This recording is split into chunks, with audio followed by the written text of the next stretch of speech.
저는 오늘 본문의 말씀을 가지고 우상 숭배하지 말라, 이런 제목으로 하나님 말씀을 증거하도록 하겠습니다. 오늘 본문은 모세가 하나님께 이스라엘 백성들이 지켜야 되는 계명을 받는 내용입니다. 이스라엘 백성들은 애굽에서 구원을 받지요. 광야를 거쳐서 가나안 땅에 가게 됩니다. 가나안 땅에 가서 어떻게 살아야 되는지 그 지침이 바로 계명입니다. 그 계명 중에 핵심은 바로 십계명이라고 할 수 있습니다. 오늘날 이 하나님이 모세를 통해서 이스라엘 백성에게 준 이 계명, 특히 좀 줄이면 이 십계명, 십계명에 대해서 두 가지 입장이 있습니다. 첫 번째는 구약의 율법은 끝났으니 지킬 필요가 없다. 대표적인 사람들이 무율법주의자들이죠. 구약에 있는 모든 율법은 지킬 필요가 없다. 대단히 잘못된 자들입니다. 두 번째는 예수님 믿지만 그래도 지켜야 된다. 구원은 믿음으로 받지요. 그러나 구원받은 자들이 지켜야 되는 이 계명, 구원받은 자들이 지켜야 되는 이 십계명은 영원한 규례라는 거예요. 물론 구약의 의식법은 폐지가 되었습니다. 이 대표적인 예로 보면 이스라엘이 지켜야 되는 그런 시민법이라든지 이스라엘 백성들이 지키는 5대 제사라든지 7대 절기 이런 것들은 오늘날 문자적으로 지키지를 않아요. 그러면 율법이 폐지됐느냐?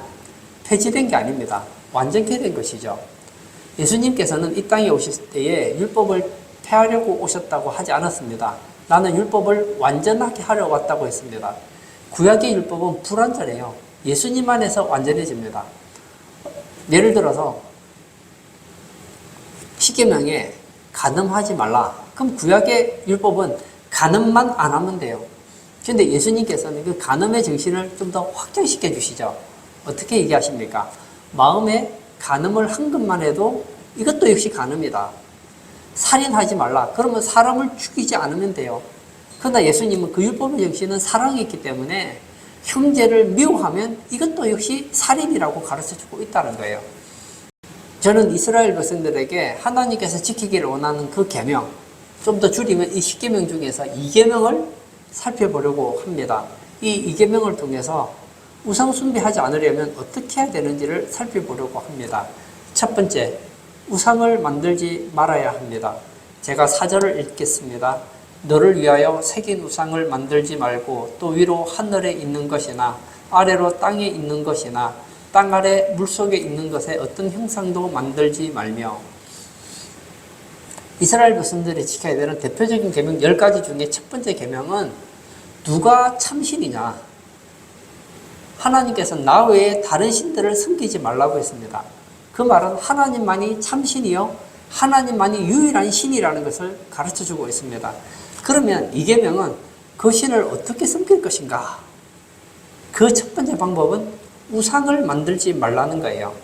여기 보면 이 새긴 우상이 나오는데 새긴 우상은 형상, 모양을 뜻합니다. 하늘에 있는 것, 하늘에 무엇이 있습니까?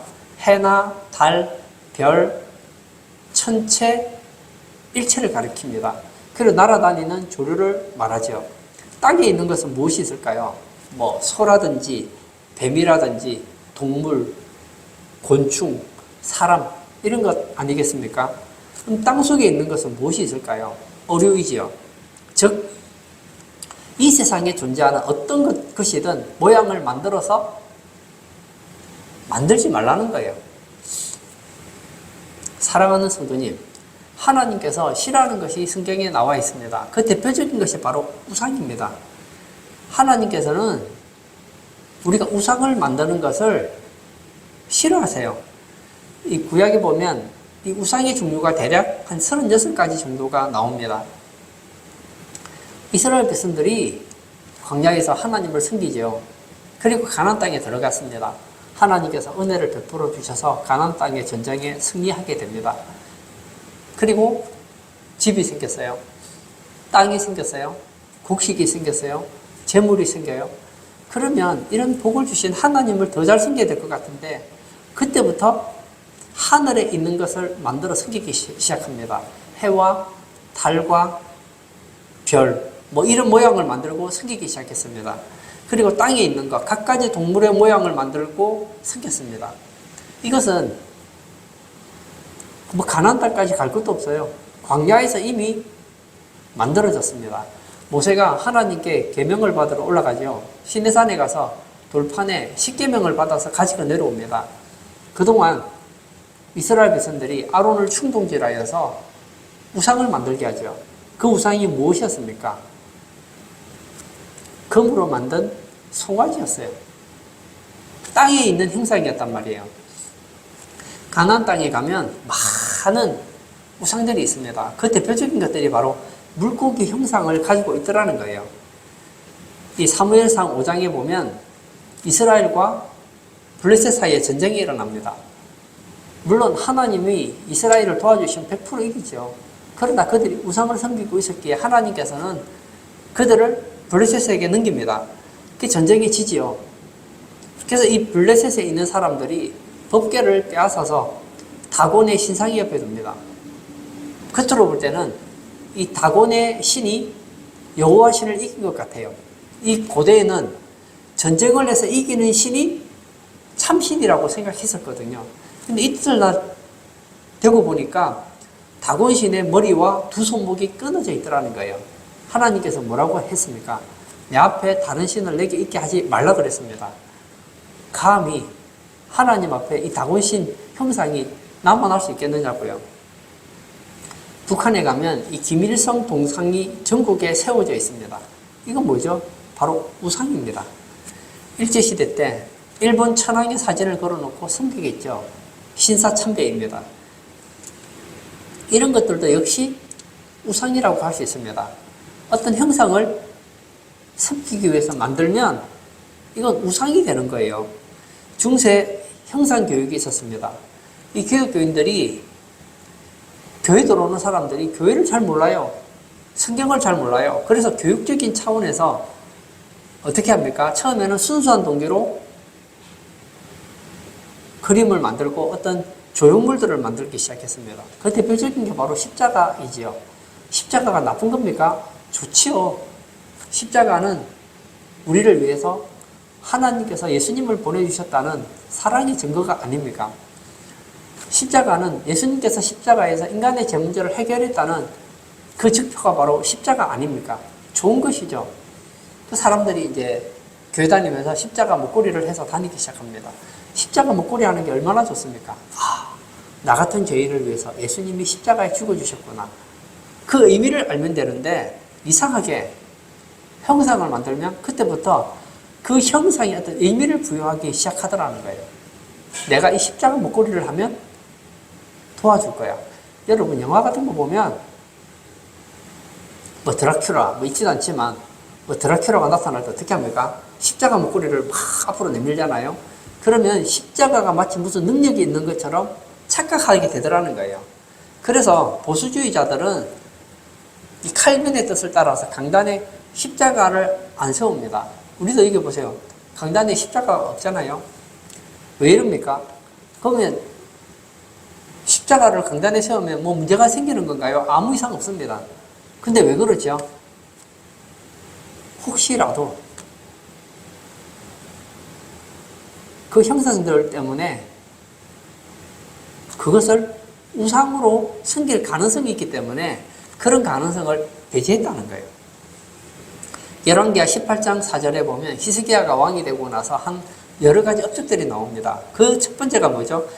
여러 가지 신당을 제합니다. 주상을 깨뜨립니다. 아세라 목상을 찍습니다. 그리고 네 번째로 한 것이 모세가 만든 노뱀을 부숴버렸다는 거예요. 저는 이것이 참 이해가 안 되는 거예요. 이스라엘 백성들이 광야에서 하나님께 불평을 할 때 하나님께서 불뱀을 보내잖아요. 이 불뱀이 막 이스라엘 백성들을 물어댑니다. 그때 모세가 하나님 앞에 살려달라고 기도하죠. 그때 하나님께서 어떻게 합니까? 노뱀을 달라고 하잖아요. 그리고 그 노뱀을 보았더니 이스라엘 백성들이 살았잖아요. 노뱀이 얼마나 소중합니까? 그런데 왜 히스기야가 이 노뱀을 부셨을까요? 노뱀 자체는 좋은 거예요. 우리가 불평했을 때 하나님께서 노뱀을 만들어서 우리를 살려주셨구나. 우리에게 은혜를 베푸셨구나. 이렇게 생각하면 되는데 마치 그 노뱀이 무슨 능력이라도 있는 것처럼 노뱀을 신성시하고 우상화했기 때문에 히스기야가 박살내버렸다는 거예요. 이 가톨릭에는 성인들의 유품이 있습니다.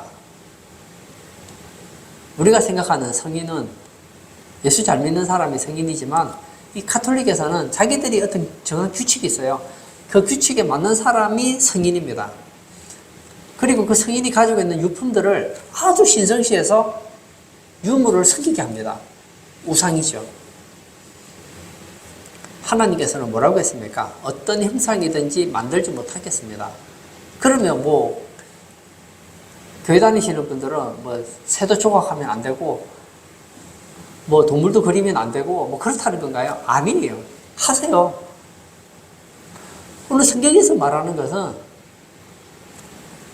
어떤 신성한 목적을 가지고 만들기 시작하면 이건 우상이 된다는 것을 가르쳐 준다는 거예요. 오늘 예배 참석하신 사랑하는 성도님, 교회 다니는 분들이 무슨 우상을 만들겠어요? 그러나 여러분 잘 보십시오. 물고기가 나쁜 겁니까? 물고기 잡아먹으면 몸에 좋잖아요. 닭고기 맛있잖아요.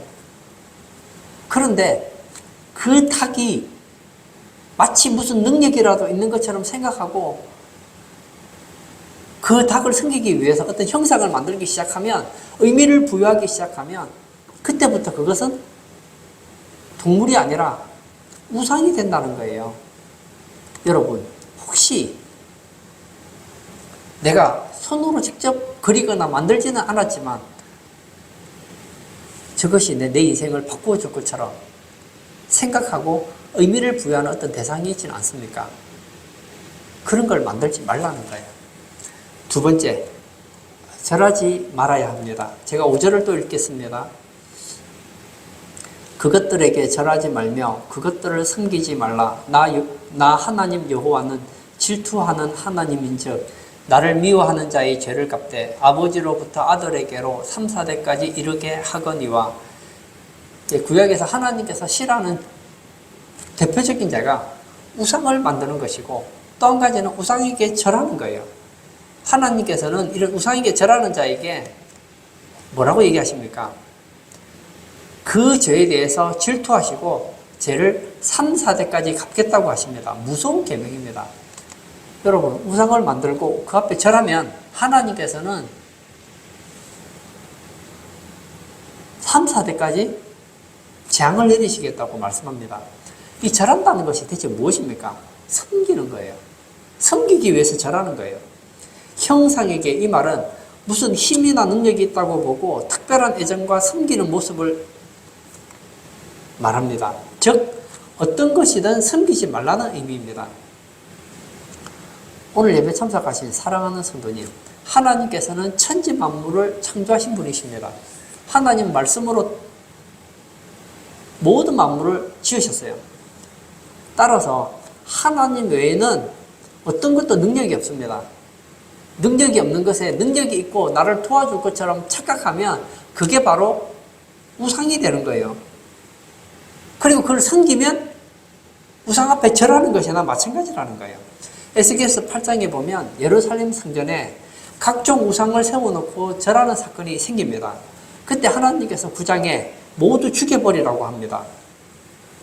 출애굽기 34장 14절에 보면 너는 다른 신에게 절하지 말라. 여호와는 질투라 이름하는 질투의 하나님이니라. 하나님은 누구십니까? 질투라는 하나님이에요. 하나님은 질투가 많아요.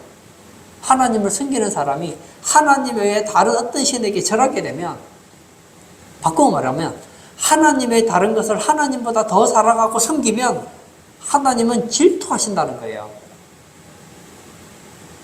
그런 의미에서 우리는 하나님 외에 그 어떤 것도 하나님만큼 능력이 있을 거라고 생각하면 안 되는 거예요. 이스라엘 백성들이 하나님을 몰랐습니까? 알았어요. 그들은 하나님을 믿었습니다. 섬겼습니다. 그들은 광야에서 하나님의 능력이 있다는 걸 알아요. 그러나 농사를 지으려면 농사의 신이 도와줘야 된다고 생각했습니다. 그러다 보니까 가나안에 있는 신들을 섬기게 된 것이죠. 하나님이 능력이 없다는 게 아니에요. 하나님도 도와주시지만 다다익선, 나를 도와줄 수 있는 또 다른 신이 있었으면 좋겠다 생각했던 거예요. 그래서 각각의 형상을 만들고 형상에게 절하는 것이죠. 제가 예전에 주일학교를 맡을 때였습니다. 하나의 지갑이 두툼한 거예요. 그래서 제가 그 아이에게 물었어요. 이 지갑이 왜 이렇게 두툼하냐 했더니 자기 지갑에 부적이 있다는 거예요. 그래서 내가 한번 볼 수 있니 했더니 부적을 보여줘요. 했더니 걔 부적이 좀 커요. 비싼 건가 봐요. 그 부적을 접고 하다 보니까 이 두툼해진 거예요. 근데 교회 다니는 애가 무슨 부적이냐 했더니 엄마가 용한 곳에 가서 부적을 만들었다는 거예요. 그래서 이 부적을 가지고 있으면 위험에서 건져주고 어려움을 안 당하게 된다는 거예요. 위험에서 도와주고 어려움에서 건져주실 수 있는 분이 있죠. 하나님이죠. 하나님을 대신하면 그 종이 쪼가리는 아무것도 아니에요. 부적이 뭐 능력 있나요? 아무것도 아니죠. 그러나 의미를 부여하면 그것은 우상 앞에 절하는 것이 된다는 거예요. 제가 예전에 부교자 생활을 할 때 이 성모병원에 신방을 몇 번 간 적이 있었습니다. 저는 성모병원에 대해서 저는 잘 몰랐어요. 성모병원이 뭐 하는 곳인지. 그냥 병원이구나 하고 갔어요. 근데 성모병원에 갔더니 입구부터 마리아 상이 많더라고요. 아기를 안고 있는 그런 마리아도 있고 뭐 곳곳에 마리아 상이 있고 아기를 안고 있어요. 예수님이죠. 그런가 보다 하고 지나갔어요. 뭐 저는 신방을 갔으니까. 갔더니 그 병원에 아마 뭐 카톨릭 신자겠죠. 그 마리아 상을 보면서 갑자기 손을 모으고 기도를 하는 거예요.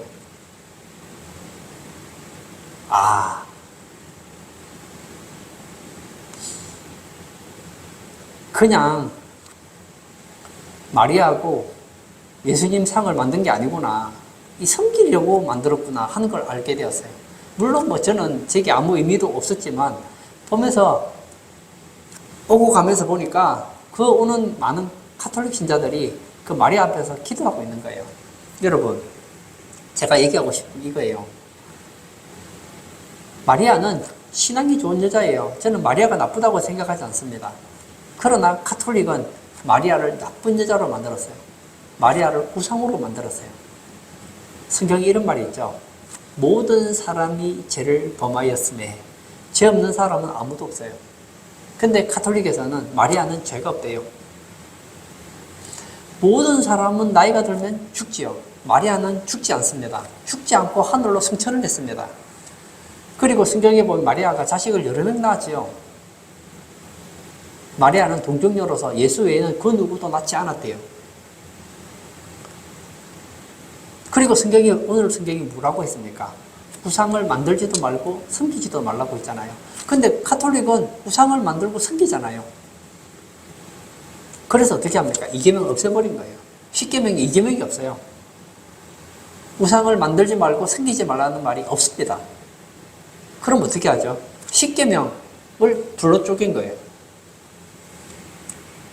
출애굽기 23장 13절에 내가 내게 이른 이 모든 일을 삼가 지키고 다른 신들의 이름은 부르지도 말며 내 입에서 들리게도 하지 말지니라. 하나님 우상을 얼마나 싫어하는지 우상은 입에서 듣지도 말라는 거예요. 저도 설교 시간이니까 하지 개인적으로는 저는 카톨릭 얘기하지도 않아요. 마리아 얘기하지도 않습니다. 마리아가 나쁘다는 게 아니에요. 우상화된 마리아 말을 하면 제 입이 더러워져요. 전 세계에 얼마나 많은 우상이 있습니까? 입에 담지도 마세요. 성경이 말하잖아요. 다른 신들의 이름은 부르지도 말며 내 입에 들리게도 하지 말라. 얼마나 하나님이 싫어하는지를 잘 보여줍니다. 우리나라 대표적인 우상을 들라고 하면 이 제사를 들 수 있겠죠. 제삿날이 되면 이 조상의 사진을 걸어놓고 절을 합니다. 절하지 말라. 우상이에요, 우상. 이거 미풍양속이 아닙니다. 저는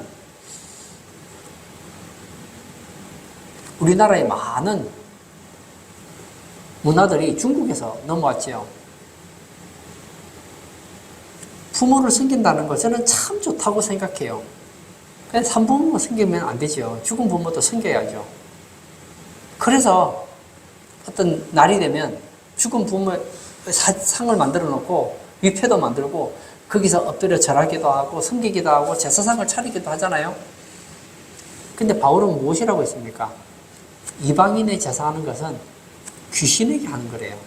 여러분, 우리가 기억해야 될 것이 우리가 만드는 그 음식을 조상들이 와서 먹으면 드려야죠.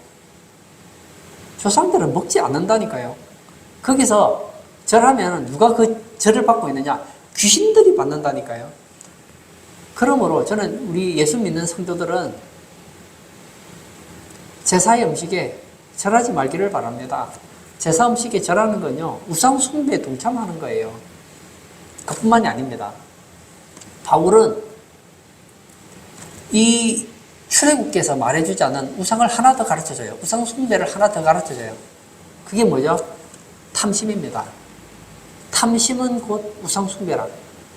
하나님보다 무엇인가를 더 가지고 싶어하는 어떤 대상이 있다면, 더 의지하고 싶어하는 대상이 있다면 이건 전부 다 우상 숭배인 거예요.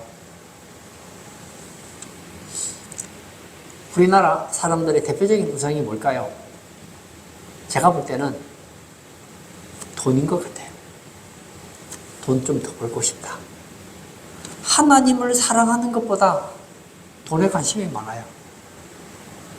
또 무슨 우상이 있을까요? 자녀입니다. 내 자녀 한번 잘 키워봐야 되겠다. 자녀를 잘 키우는 게 뭐가 나쁜가요? 그러나 자녀를 성공시키겠다는 그 마음이 하나님을 사랑하는 것보다 더 넘치면 우상숭배라니까요. 이 짧은 인생 내가 한번 성공해야 되겠다. 성공하는 게 뭐가 나쁜가요? 좋지요. 그러나 성공을 하나님보다 더 마음을 가지면 이게 바로 탐심이라는 거예요. 세상 사람들은 이런 것을 우상이라고 말하지 않습니다. 그러나 성경은 이것을 우상이라고 말을 해요.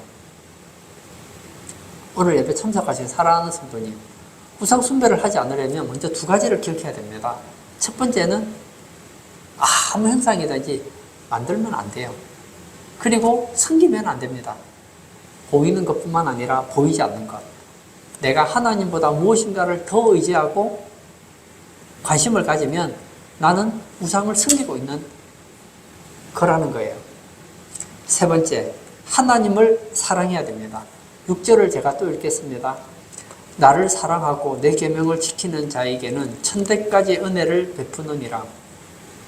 하나님께서는 왜 우상을 만들지 못하게 하십니까? 왜 우상 앞에 절하지 못하게 하십니까? 왜 우상을 섬기지 못하게 하십니까? 그 이유는 한 가지예요. 하나님만 사랑하라는 거예요. 하나님을 사랑하게 하기 위해서 우상을 만들지도 말고 절하지도 말고 섬기지도 말라는 거예요. 이스라엘 백성들은 이 구절을 외우고 있습니다. 외우면 좋지만 외우는 게 중요한 게 아니에요. 실천하는 게 중요하죠. 이 구절을 외웠는데 하나님을 사랑하지 않으면 아무 의미 없잖아요. 오늘 성경에는 하나님을 사랑하고 계명을 지키는 자에게는 천대까지 은혜를 베푼다고 했습니다. 성경에서 천은 만수거든요. 굉장히 끝까지 축복한다는 것을 가르쳐 줍니다. 한번 생각해 보세요. 제가 10년 이상 살았는데 제 수명이 예를 들어서 한 20년이라고 한번 생각해 볼게요. 보통 한 20년은 보통 다 사니까요. 그러면 1000대까지 산다면 이게 몇 년이죠? 1000대까지 살면 2만 년이에요. 2만 년. 하나님께서는 우리가 하나님을 사랑하면 2만 년 동안 은혜를 베풀어 주시겠다는 거예요. 그리고 하나님을 사랑하는 것과 계명을 지키는 것은 둘이 아니에요. 하나님을 사랑하는 방법이 뭐죠? 율법을 지키는 거거든요. 율법을 왜 지킵니까? 하나님을 사랑하니까요. 예수님께서 말씀하시기를 나의 계명을 가지고 지키는 자라야 나를 사랑하는 자니 나를 사랑하는 자는 내 아버지께 사랑을 받을 것이요 나도 그를 사랑하여 나를 나타내겠다고 말씀하셨습니다. 오늘 예배 참석하신 사랑하는 성도님 기억하십시오. 나는 하나님은 사랑하지만 계명을 지키지 않아요. 모순입니다. 예수님께서 분명히 말씀하셨어요. 나의 계명을 가지고 지키는 자라야 나를 사랑하는 자라고 했습니다. 하나님을 사랑하는 자는 계명을 지키게 되어 있어요. 우상에게 절하지 않고 하나님을 사랑하는 것, 이것을 칼빈은 하나님만 올바르게 예배하는 것이라고 했습니다. 오늘 예배 참석하신 사랑하는 성도님, 저는 우리 성도님들이 우상을 만들지 않기를 바랍니다. 우상 앞에 절하지 않기를 바랍니다. 우상을 섬기지 않기를 바랍니다.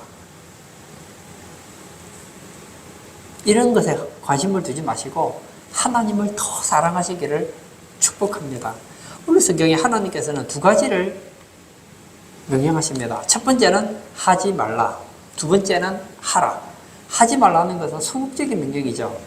형상이라든지 모양을 만들지 말고 절하지 말라. 이건 하지 말라는 거예요.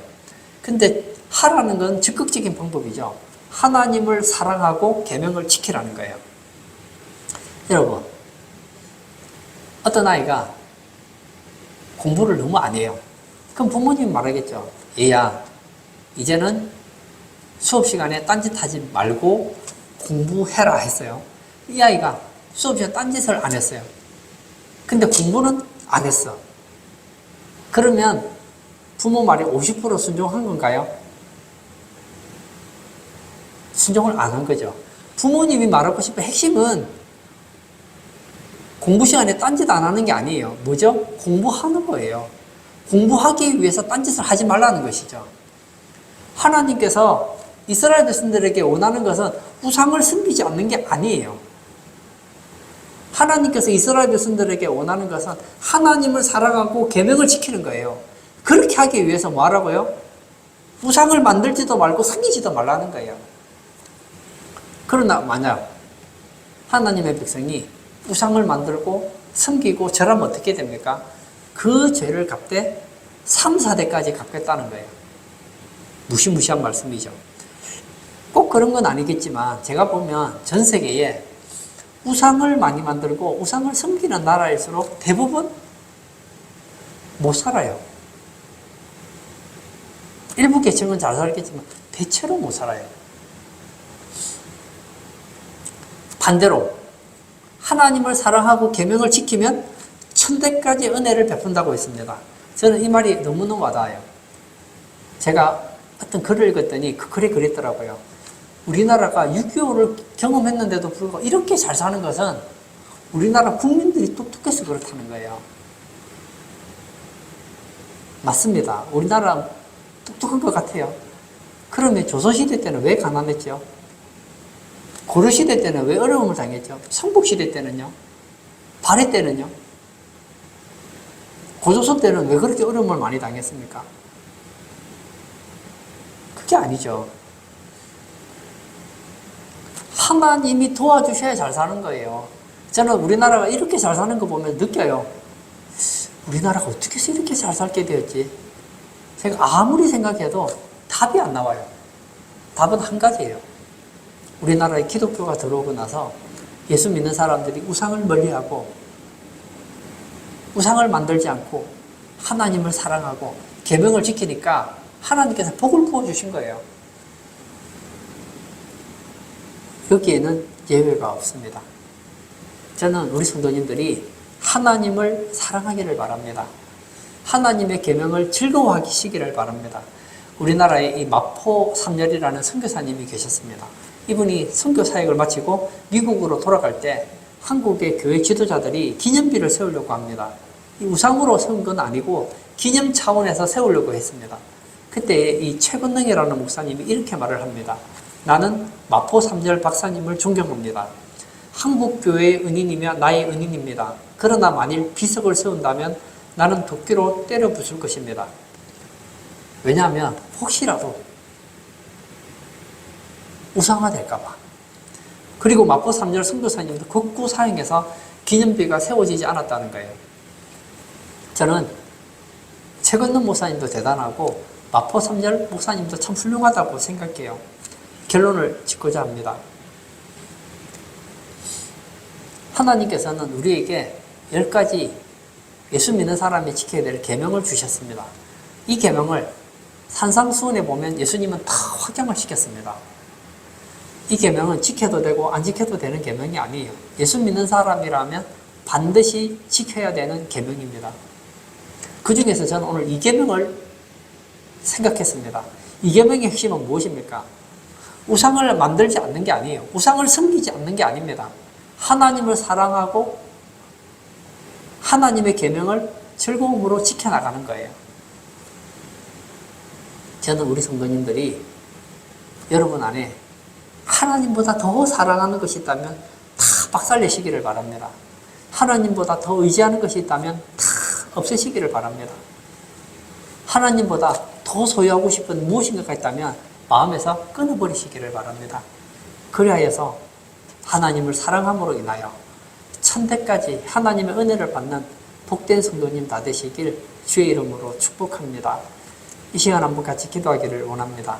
하나님께서는 하나님의 백성들이 하나님 외에 다른 것에 관심 가지는 거 싫어하세요. 나 외에 다른 신을 내게 있게 하지 말지니라. 신이라고 할 때에 진짜 신이 있어서 신이라는 게 아닙니다. 신이라는 게 무슨 의미를 가집니까? 하나님을 대신할 수 있는 대체용품이 바로 신이에요. 여러분이 하나님보다 무엇인가를 더 의지하면 그게 신이에요. 하나님께서 내 앞에 이런 신을 두지 말라는 거예요. 그뿐만이 아닙니다. 그 신을 만들지도 말고 절하지도 말고 섬기지도 말라고 하십니다. 이 시간 기도할 때 하나님 내게 있는 모든 우상을 파쇄하고 지금보다 하나님을 100배나 더 사랑하고 하나님만 섬기는 그런 복된 우리 성도 되게 해달라고 기도하도록 하겠습니다.